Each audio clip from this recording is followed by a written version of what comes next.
హంద్రీనీవా విషయంలో అనంతపురం జిల్లాకు తీవ్ర అన్యాయం చేస్తూ ముఖ్యమంత్రి చంద్రబాబు ఎలా జిల్లాకు వస్తున్నారని ఉరువకొండ మాజీ ఎమ్మెల్యే విశ్వేశ్వరరెడ్డి ఆగ్రహాన్ని వ్యక్తం చేశారు. ఇవాళ జిల్లా పార్టీ కార్యాలయంలో ఆయన మీడియాతో మాట్లాడుతూ ఈ నెల 9న హంద్రీనీవా కాలువ పరిశీలనకు ముఖ్యమంత్రి చంద్రబాబు వస్తున్న నేపథ్యంలో ఆయన కొన్ని డిమాండ్లను ప్రభుత్వం దృష్టికి తీసుకెళ్లారు. 65 టీఎంసీల సామర్థ్యంతో హంద్రీనీవా కాలువ ఉండాల్సింది పోయి కేవలం 6000 క్యూసెక్లకు మాత్రమే వెడల్పు చేస్తూ ఇంకోవైపు జిల్లా ప్రజలకు ఇబ్బంది కలిగించే లైనింగ్ చేస్తున్నారని ధ్వజమెత్తారు. వెంటనే హంద్రీనీవా కాలువను మరింత వెడల్పు చేయడంతో పాటు లైనింగ్ పనులు ఆపాలని ఆయన డిమాండ్ చేశారు. కేవలం మీ కాంట్రాక్టుల కోసమే ఇలా దోపిడీ చేస్తున్నారన్నారు. రాష్ట్రంలో ఎక్కడ ఏం జరిగినా ప్రభుత్వం అవినీతి బయటపడుతోందన్నారు. ఇష్టానుసారం కాంట్రాక్టులు ఇస్తూ ప్రజా సొమ్మును దోపిడీ చేస్తున్నారన్నారు. లక్షల కోట్ల అప్పులు చేస్తూ ప్రజలపై భారం మోపుతున్నారని ఆగ్రహాన్ని వ్యక్తం చేశారు. నిత్యం అమరావతి భజన చేస్తూ వెనుకబడిన ప్రాంతాలకు తీవ్ర ద్రోహం చేస్తున్నారని విశ్వేశ్వరరెడ్డి ఆగ్రహాన్ని వ్యక్తం చేస్తున్నారు. హంద్రీనీవా ఫేజ్ 2 ఈరోజు పనులు జరుగుతూ ఉన్నాయి. ఆ పనులు ఈ జిల్లా ప్రజలు ఎవ్వరు కూడా అంగీకరించాల. అనేక పార్టీలు, అనేక రైతు సంఘాలు అందరూ కూడా హంద్రీనీవాకు లైనింగ్ పనులు చేయడాన్ని వ్యతిరేకించినారు.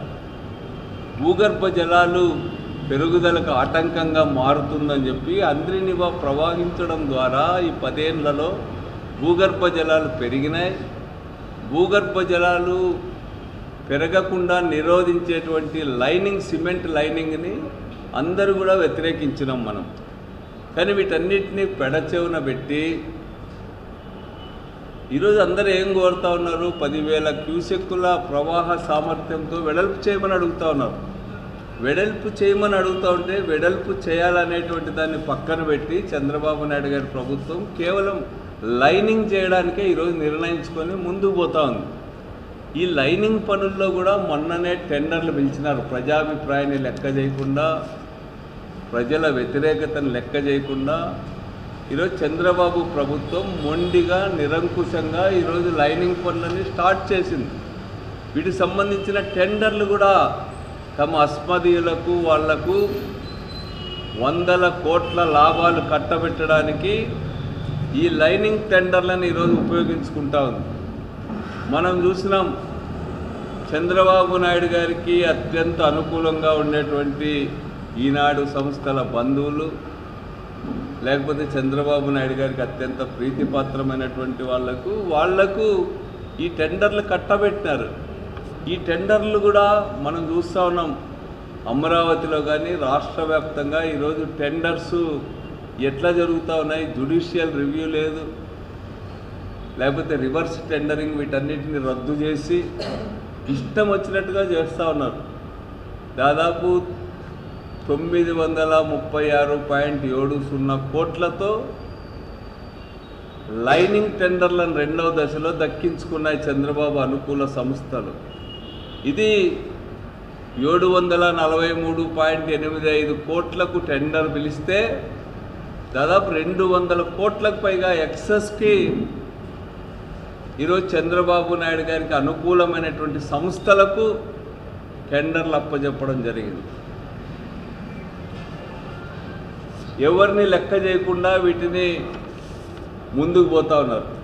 పైగా మహానగరాన్ని రాజధానిగా నిర్మించుకోవాలని 100 కోట్ల రూపాయలతో, 1,00,000 కోట్ల రూపాయలతో 1,00,000 ఎకరాల్లో నిర్మాణాలు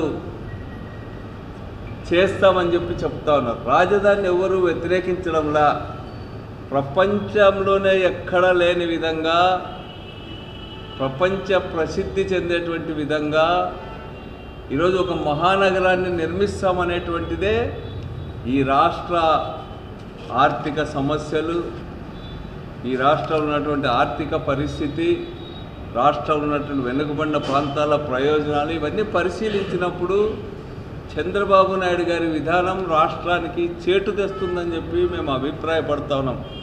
వెనుకబడిన ప్రాంతాల వాయిస్ వినమని చెప్పి చంద్రబాబు నాయుడు గారికి విజ్ఞప్తి చేస్తూ ఉన్నాం. మీ ఇష్టం వచ్చినట్టుగా లక్షల కోట్ల అప్పులు చేసుకుంటూ పోతే ఎవరు తీర్చాలా? ఈరోజు రాష్ట్ర ప్రజలందరూ కూడా తీర్చాలా, ప్రతి నియోజకవర్గం ప్రజలు కూడా తీర్చాలా. ఈ అప్పులన్నీ కూడా రాబోయే కాలంలో భారం కాబోతూ ఉన్నాయి. ఈరోజు రాష్ట్ర రాజధానికి 1,00,000 కోట్లు అంటున్నారు. వచ్చిన 10 నెలల్లోనే 1,65,000 కోట్ల రూపాయల అప్పు చంద్రబాబు నాయుడు గారి ప్రభుత్వం చేసింది. ఒక్క సంక్షేమ కార్యక్రమాన్ని ఈరోజు సూపర్ 6 కార్యక్రమాల్ని అమలు చేయడానికి ఈరోజు ముందుకు రావడంలే. ఏం చేస్తున్నారు మీరు అని చెప్పి డబ్బులు అడుగుతా ఉన్నాం.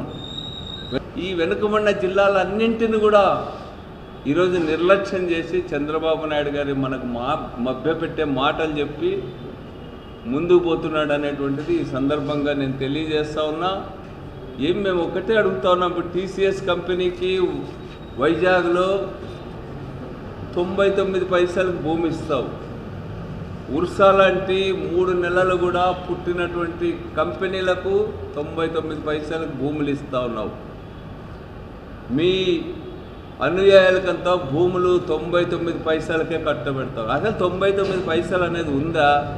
99 పైసలు ఎక్కడైనా చూడగలమా మనం? ఈరోజు 99 పైసలు భూములు కట్టబెడతా ఉన్నాడు, ఉద్యోగాలు కల్పిస్తారు వాళ్ళని చెప్పి.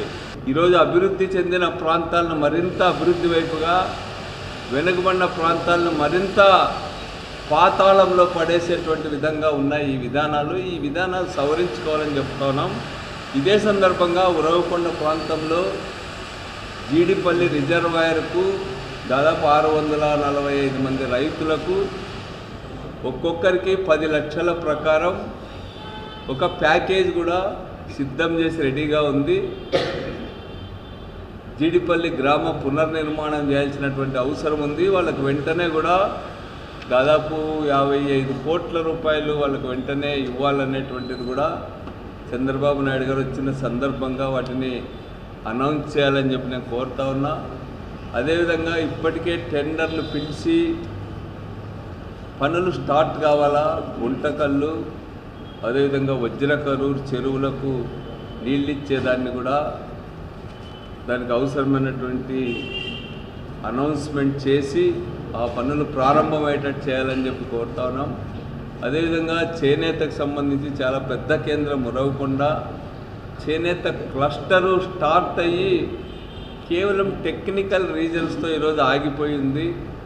100 మందికి లాభం జరిగేటువంటి ప్రాజెక్టు చేనేత క్లస్టర్, పెన్నహోబిలం చేనేత క్లస్టర్ను కూడా వెంటనే స్టార్ట్ అయ్యేటువంటి విధంగా చర్యలు తీసుకోవాలని చెప్పి కూడా ఈ రాష్ట్ర ప్రభుత్వానికి విజ్ఞప్తి చేస్తున్న ఈ సందర్భంగా అని చెప్పి తెలియజేస్తా ఉన్నా.